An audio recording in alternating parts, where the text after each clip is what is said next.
ಗುರುಜಿ, ವಿರಾಮಕ್ಕೂ ಮುನ್ನ ಹೇಳ್ತಾ ಇದ್ರಿ, ಇವತ್ತು ಲಕ್ಷ್ಮಿಯನ್ನ ನಮ್ಮ ಮನೆಗೆ ಆಮಂತ್ರಣ ಕೊಟ್ಟು ಕರೆತಂದ್ರೆ ಖಂಡಿತ ಬರ್ತಾಳೆ, ಬೇಗ ಒಲಿತಾಳೆ ಅನ್ನೋದ್ರ ಜೊತೆಗೆ ನಾವು ಉಪ್ಪನ್ನ ಹಾಕಿ, ಉಪ್ಪು ಮೆಣಸನ್ನ ಹಾಕಿ ತೇರು ಬಹಳಷ್ಟು ಕಡೆ ನಡೀತಾ ಇದೆ, ನಾವು ಋಣವನ್ನ ತೀರ್ಸ್ಕೋಬಹುದು ಅಂತ ಕೂಡ ಹೇಳ್ತಾ ಇದ್ರಿ. ಒಂದ್ ಕಡೆ ಆಸೆ ಅಂದ್ರೆ ಇನ್ನೊಂದ್ ಕಡೆ ಮೋಕ್ಷದ ಕಡೆಗೆ ಆಸೆ ಅಂತಾನೆ ಹೇಳ್ಬಹುದಲ್ವೇ ಗುರುಜಿ? ಮಾತುಕತೆ ಮುಂದುವರ್ಸೋಣ್ವೇ? ಖಂಡಿತ. ನೋಡಿ, ಇವತ್ತಿನ ದಿವಸ ಉಪ್ಪು ಮೆಣಸು ಹಾಕೋದಲ್ಲದೆ ಬಾಳೆಹಣ್ಣನ್ನ ಎಷ್ಟೋ ಜನ ಹಾಕ್ತಾರೆ, ಎಷ್ಟೋ ಜನ ದೇವರ ಮೇಲೆ ಹೆಂಗಂದ್ರೆ ಹೆಂಗೆ ಬಿಸಾಕ್ತಾರೆ. ಹೀಗೆಲ್ಲ ಮಾಡಬಾರ್ದು. ಬರೀ ಉಪ್ಪು ಮೆಣಸು ಮಾತ್ರ ಹಾಕಬೇಕು. ಅಕಸ್ಮಾತ್ ಇಲ್ಲದೆ ಇದ್ದ ಪಕ್ಷದಲ್ಲಿ ಮರ್ಗ, ದವನ, ಹೂಗಳನ್ನು ಹಾಕಬಹುದು. ಆ ಉಪ್ಪು ಮೆಣಸು ಜೊತೆಗೆ ಹೂವು, ಮರ್ಗ, ದವನ, ಸಂಪಿಗೆ, ಶಾಮಂತಿಗೆ ಈ ರೀತಿ ಹೂಗಳನ್ನು ಹಾಕ್ತಕ್ಕಂಥ ವಿಚಾರ. ಇವತ್ತು ಆಯುಧ ಪೂಜೆಯಲ್ಲಿ ಬಹಳ ಮುಖ್ಯವಾದ್ದೇನು ಗೊತ್ತಾ? ನಾನು ಹೇಳೋಕ್ಕೆ ಮರ್ತೋದ್ರೂ ನಿಮ್ಗೆಲ್ಲರಿಗೂ ಜ್ಞಾಪಕ ಇರಬೇಕು, ಆದರೂ ಸಹ ಜ್ಞಾಪಿಸ್ತಾ ಇದ್ದೀನಿ, ತಿಳ್ಕೊಳ್ಳಿ.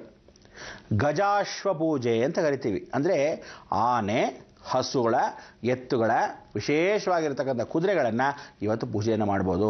ಗಜಾಶ್ವ ಪೂಜೆಗಳನ್ನು ಮಾಡ್ತಕ್ಕಂಥ ವಿಚಾರವನ್ನು ಯಾರಾದರೂ ಇಟ್ಕೊಂಡ್ರೆ, ಕುದುರೆ ಪೂಜೆ ಮಾಡಿದ್ರೆ ಐಶ್ವರ್ಯನ ಕೊಡ್ತಾಳೆ, ಮಹಾಲಕ್ಷ್ಮಿ ಸ್ವರೂಪ, ಶುಕ್ರನ ಅಂಶವಾಗಿರ್ತಕ್ಕಂಥ ಕುಜೆ.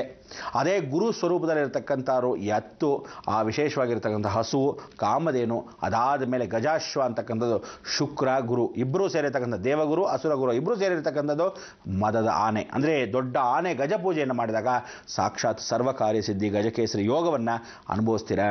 ಇವತ್ತು ಆ ಪೂಜೆ ಪುರಸ್ಕಾರವನ್ನು ಮಾಡಬೇಕು. ದಯವಿಟ್ಟು ಹೇಳ್ತಾ ಇದ್ದೀನಿ ವೀಕ್ಷಕರೇ. ಇನ್ನೊಂದು ವಿಚಾರ ಏನು ಅಂದರೆ, ಆ ಗಜ ಅಶ್ವ ಪೂಜೆಗಳನ್ನು ಮಾಡಬೇಕಾದ್ರೆ ಪ್ರಾಣಿಗಳಿಗೆ ಯಾವ ಕಾಲಕ್ಕೂ ಹಿಂಸೆಗಳನ್ನು ಮಾಡಬೇಡಿ, ನೋವುಗಳನ್ನು ಯಾವ ಕಾಲಕ್ಕೂ ತಗೋಬೇಡಿ, ಭಯ ಪಡಿಸ್ಬೇಡಿ. ಸಾಕಷ್ಟು ಜನ ಹೋಗ್ಬಿಟ್ಟು ಯಥಾಶಕ್ತಿ ಸ್ವರೂಪದಲ್ಲಿ ಹೋಗಿ ಕಾಲಿಗೆ ಪೂಜೆ ಪುನಸ್ಕಾರವನ್ನು ಮಾಡಿ ಪ್ರದಕ್ಷಿಣಾ ಸ್ವರೂಪಕ್ಕೆ ಆನೆಗೆ ಪ್ರದಕ್ಷಿಣೆ ಹಾಕಬೇಕಾದ್ರೆ ದಯವಿಟ್ಟು ತಿಳ್ಕೊಳ್ಳಿ, ನೀವುಗಳು ಪ್ರದಕ್ಷಿಣೆ ಮಾಡಬೇಕಾದ್ರೆ ಆನೆಗೆ 10 ಪ್ರದಕ್ಷಿಣೆ ಹಾಕಬೇಕು, ಹಸುಗೆ ಪ್ರದಕ್ಷಿಣೆ ಹಾಕಬೇಕಾದ್ರೆ 5 ಪ್ರದಕ್ಷಿಣೆ ಹಾಕಬೇಕು, ಕುದುರೆಗೆ ಪ್ರದಕ್ಷಿಣೆ ಹಾಕಬೇಕಾದ್ರೆ 9 ಪ್ರದಕ್ಷಿಣೆ ಹಾಕಬೇಕು. ಲೆಕ್ಕ ಇಟ್ಕೊಂಡ್ರೆ ಆ ಹಸುಗೆ ಪೂಜೆ ಮಾಡಬೇಕಾದ್ರೆ ಕಾಮಧೇನುಗೆ 5, ಹಸುಗಾದರೆ ವಿಶೇಷವಾಗಿರ್ತಕ್ಕಂಥ ವಿಚಾರವನ್ನು ತಿಳ್ಕೊಳ್ಳಿ.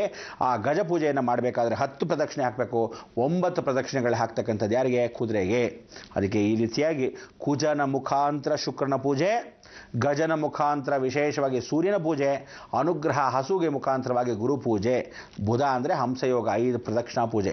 ಈ ರೀತಿ ಮಾಡಿಕೊಂಡ್ರೆ ಖಂಡಿತವಾಗ್ಲೂ ಫಲಪ್ರಾಪ್ತಿ ಆಗುತ್ತೆ, ನಿಮ್ಮೆಲ್ಲರಿಗೂ ಒಳ್ಳೆಯದಾಗತ್ತೆ ಅಂತ ಮುಖಾಂತರ ಹೇಳ್ತಾ, ಲಕ್ಷ್ಮೀ ಕೃಪಾ ಕಟಾಕ್ಷ ಸಂಧಿಯಲ್ಲಿ ಇವತ್ತಿನ ದಿವಸ ಎಲ್ಲ ಆಯುಧಗಳನ್ನು ಉಪಯೋಗಿಸ್ತಕ್ಕಂಥ ಅವಕಾಶವನ್ನು ಇಟ್ಕೊಳ್ಳಿ. ಹಾಗೆ ಅಂದ್ಬಿಟ್ಟು ಕತ್ತಿಗಳನ್ನು, ಗನ್ಗಳನ್ನು ಉಪಯೋಗಿಸೋಕೆ ಹೋಗಬೇಡಿ. ಗಾಡಿಗಳನ್ನು ಮಾತ್ರ ಉಪಯೋಗಿಸಿ. ಕತ್ತಿಗಳನ್ನು ಅಡುಗೆ ಮನೆಯಲ್ಲಿ ಮಾತ್ರ ಪುಟ್ಟದಾಗಿ ಉಪಯೋಗಿಸ್ಕೊಳ್ಳಿ. ಮೊಚ್ಚುಗಳನ್ನ, ಎಳ್ನೀರನ್ನು ಕಡಿದು ದೇವಸ್ಥಾನಕ್ಕೆ ಅರ್ಪಿಸುವಾಗಿರ್ತಕ್ಕಂಥ ಎಳ್ನೀರನ್ನು ಕಡಿದು ಆ ಅಭಿಷೇಕಕ್ಕೆ ಉಪಯೋಗಿಸಿ. ಅಂದರೆ ಉಪಯೋಗಿಸುವಂಥ ಆಯುಧಗಳನ್ನು ಮಾತ್ರ ಉಪಯೋಗಿಸಿ, ಉಪಯೋಗಿಸಬಾರ್ದಾಗಿರ್ತಕ್ಕಂಥ ಆಯುಧಗಳನ್ನು ಕ್ಷೇಮವಾಗಿಟ್ಟು ಕಾಪಾಡಿ ಶಾಂತಿ ವಾತಾವರಣದಿಂದ ಕಾರ್ಯಕ್ರಮಗಳನ್ನು ಮಾಡ್ಕೊಳ್ಳಿ. ಇಂಥ ಒಂದು ಶಾಂತಿ ವಾತಾವರಣ ನಮ್ಮ ಮನೆ, ನಿಮ್ಮ ಮನೆ, ನಮ್ಮೆಲ್ಲರ ಕುಟುಂಬಗಳು ಸುಭಿಕ್ಷವಾಗಿ ಜಗನ್ಮೋಹಿನಿಯನ್ನು ಸ್ಮರಣೆ ಮಾಡ್ಕೊಂತ ಮಹಾನವಮಿಯಲ್ಲಿ ಮಂಗಳವನ್ನು ಹಾಡೋಣ. ಹೇಳಿ ನೋಡೋಣ. ಲೋಕ ಸಮಸ್ತ ಸುಖಿನೋ ಭವಂತು, ಸನ್ಮಂಗಳಾನಿ ಭವಂತು.